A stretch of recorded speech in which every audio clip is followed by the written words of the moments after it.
Panibagong kalbaryo ang kinakaharap ng ilang taga-Negros Occidental kasunod ng panibagong buga ng abo ng Bulkang Kanlaon. Apektado ng kabuhayan at kalusugan ng mga residente, kaya tuloy-tuloy ang paghahatid ng tulong ng GMA Kapuso Foundation. Makapal na abo ang bumalot sa bayan ng La Carlota at La Castellana, Negros Occidental matapos ang pagsabog ng Bulkang Kanlaon noong April 8. Si Sisi, doble ang kaba, lalo't may hika ang bunsong anak. At wala silang sariling nebulizer. Ang bunso ko po ay may hika. Pag anong tawag, spray, nahirapan siya maghuminga. Tapos madalas naman palagi namin siya dinadala sa doktor o sa klinik.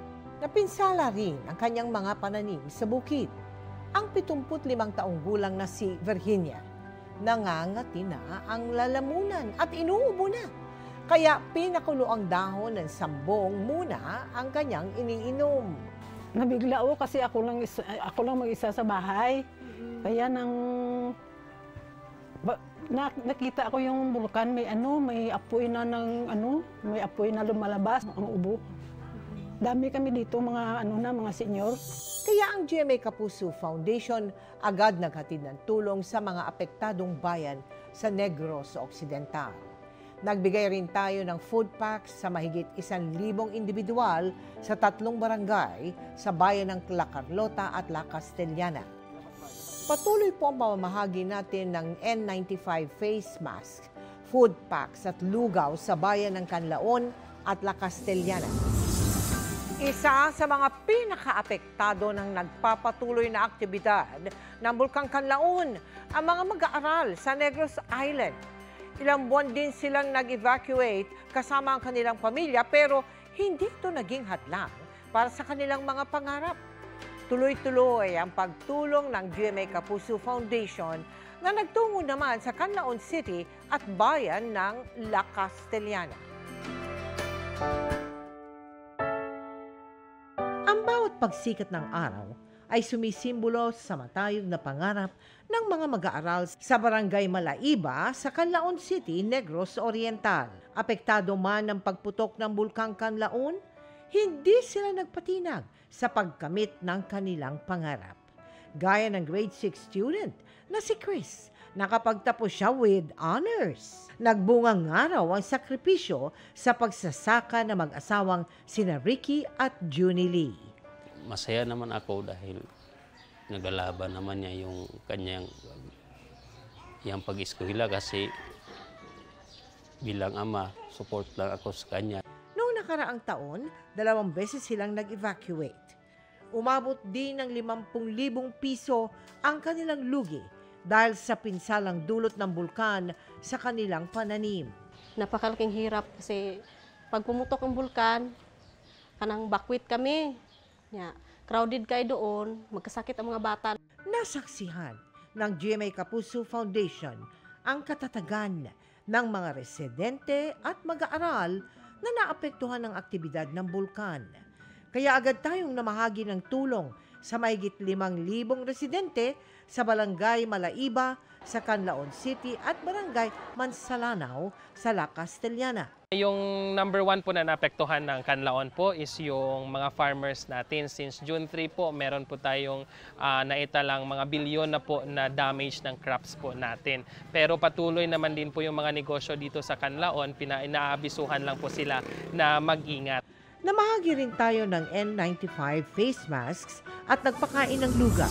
Hindi lang sunog at lapnos sa balat ang iniwan ng naranasang pagsabog ng isang pamilya sa Taytay, Rizal at sa gitna ng patuloy nilang pakikipaglaban sa buhay.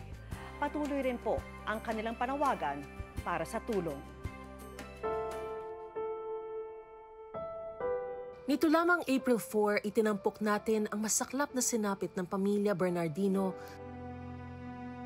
matapos sumabog ang LPG tank na ikinakabit sa kanilang tindahan sa Taytay, Rizal. Nasunog at nalapnos ang mukha at iba pang bahagi ng katawan ng mga biktima. Ayon sa burn unit ng East Avenue Medical Center, 32% ng buong katawan ng may-ari ng tindahan na si Marivic ang nasunog. 22% naman sa anak nitong si Ivan. At ang pinakamalala ay sa pamangkin nitong si Jairo na umabot sa 40%. Delikado.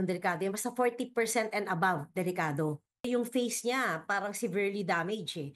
Usually pagka LPG gas explosion, ang pinaka naapektuhan talaga yung mukha, yung limbs, upper and lower extremity.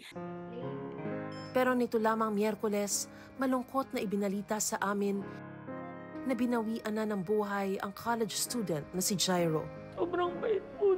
Tutulong siya kasi alam niya po mami ko tsaka yung kapatid ko yung mag-ano ng pamasahin niya sa school.